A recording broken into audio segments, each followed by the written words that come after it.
Bow, bum mow, falau, potow, ski bow, ski bow. Any of you Randy Cunningham ninth grade ninja fans know what that's a reference to? Ski bow, ski bow. I miss that show. Used to watch it all the time when cleaning up the house in college. Subject of Teen Heroes, it's Comics and Shots, a completely improvised semi-comedic music by Howard Stern's Mick the Nerd, aka YouTube and TikTok's Mick the Man, aka Mick the Maverick, aka Ski Bow. That show had doofy slang, but a really good overarching plot. Today's subject, your friendly neighborhood Spider-Man, Season 1. This is a two-part thing. I'm going to talk about it, non-spoiler stuff at first, and then I'm going to talk about the finale. So, non-spoiler part starts here. Okay, so, first off, Domingo Coleman as Norman Osborn, perfect. Perfect. Literally no complaints. Same with Zena Robinson as Harry Osborn. They're both perfect. They both fit the roles perfectly. We know what's going to happen with them. Yeah, I love it. Love it, love it, love it. Lonnie Lincoln. No. Did we need to make him a tragic villain connected to Peter? Yeah. Like, that's not even spoilers. You know who Tombstone is. You know what's happening. Yeah. And then there's a lot of pointless character changes, but not bad character changes. There's a difference between a pointless character change and a bad character change. Like Pearl Pangan playing the role of either Gwen Stacy or Liz Allen. Nico Minoru either playing the role of Gwen Stacy or Liz Allen, but platonically, I'm assuming. It kind of felt like she and Peter had something going on there this season. Yeah, I mean, I don't really understand these changes. Yeah. Also, we did the whole thing where Friend learns Friend is a superhero, but because they lied about it, they shut them out, and then they apologize, and television! Ugh. It's like, I did not care for that. I've seen that story 50 billion times, and we have to do it again. Pointless. Pointless. Ugh. Ugh. The villains of the week were good. Probably my favorite was Unicorn. Interesting take on the powers and everything. Scorpion was interesting. I mean, he was literally just a guy with a scorpion tail. You know, whatever. Yeah.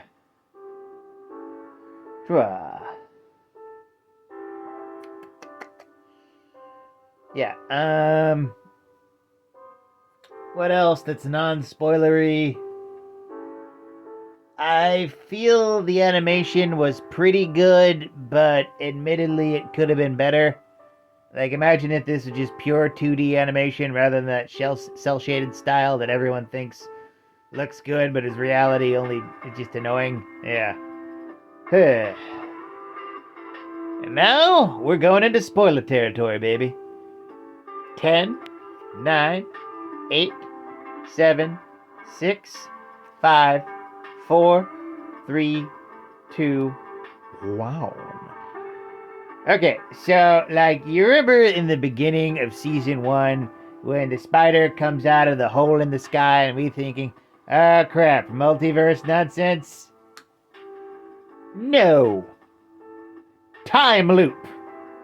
And it gets fucking confusing. See, that day was the day when Peter got his powers, when the spider jumped through the time door.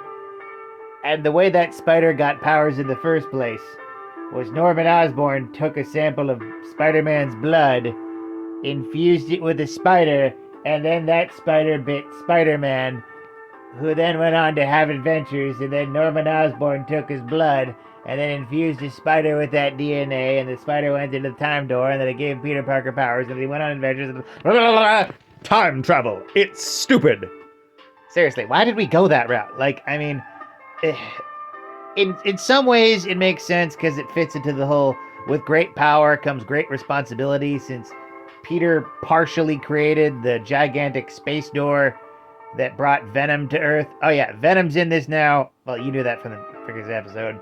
But you know that whole thing where there's like a bunch of Clintar going through the door and one piece of goop falls out? That whole thing. We're doing that whole thing. Yeah. Yeah. Yeah. Yeah. Yeah, like, you know, like, once again, this is a typical, like, Norman pre-Goblin plan. Makes sense, but it's also like, why the time travel? Was this really necessary? Like, it kind of feels like you just went out of your way to try to seem different from the normal Spider-Man origin story, but in reality, it's just the Spider-Man origin story. Spider-Man gets bitten by a radioactive spider. Only there's time travel involved for some reason. That better come up, the time travel. Oh, so confusing and weird. Yeah. And, then Doctor Strange and Spider-Man push the Clintar back, you know, leaving just a little blob left, you know, for Norman to play with, a little symbiote putty. And then, like, Harry makes a new engineering brigade for, like, all the scientist kids except for Amadeus Cho because he sucks. He sucks so much in this show. Oh my god, he sucks so much in this fucking show.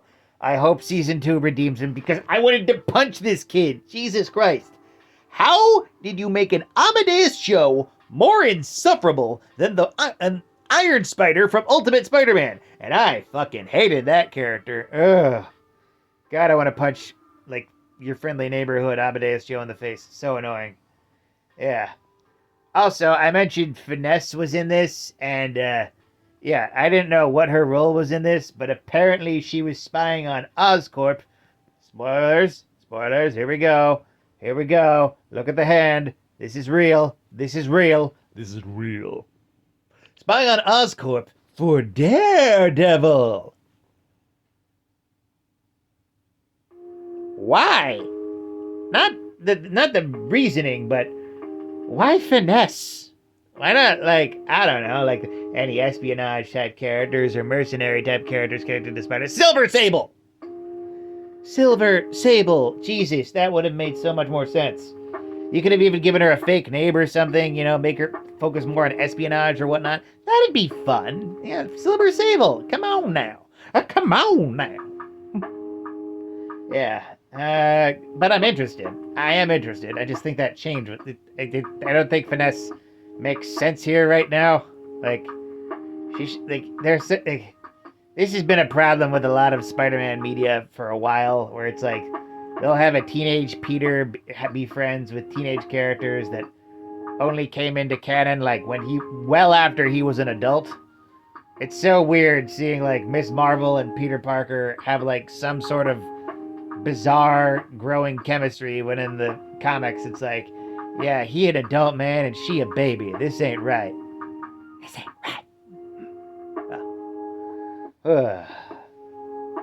Yeah, and what else is there? Major spoilers, waving the hand, this is the warning. Richard Parker. Yeah, he is in this, and he in prison. He alive. Richard Parker's alive. Hot diggity Daniel, he's alive. Holy shit, Richard Parker's alive. Richard Parker is alive. Whoa, we're doing that. Is Peter gonna redeem him or something? We never talk about Spy Parker. Richard Parker the spy, the Nazi hunter. Everybody loves him. Yeah. That is a weird part of Peter Man's lore. Did I say Peter Man? Spider-Man. Nobody knows who you are. Spider-Man, you're gonna be a shining star. Yeah. Yeah, what else? I'm looking forward, and like, last things on Tombstone, I'm just assuming that now his white appearance is going to be from ashy skin, so that's kind of an okay substitute, I guess. That works. Yeah, for albinism, but yeah. I I still think it's weird that he's a Teen Hood friend of Peter's. That doesn't make sense to me. Yeah. Also, is Pearl Pangan gonna get powers? I do not know. Also, is Nico Minoru gonna tell Peter that she's a witch or something, or whatever the hell lore was in Runaways? I do not know. Is everybody gonna make out? Probably. It's Spider-Man. Lots of love. All the love. Rah.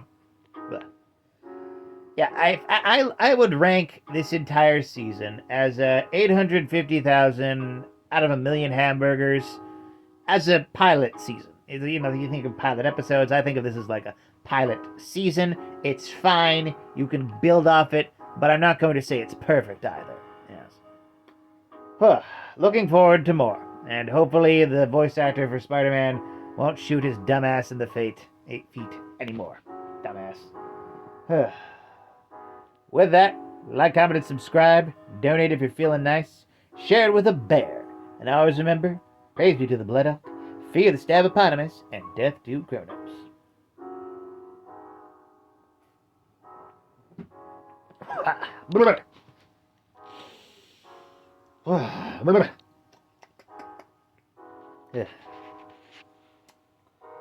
Seriously, Finesse should have been Silver Sable. That would have made way more sense. Way more sense. Why is Finesse here? Come on now. Have a night, folks.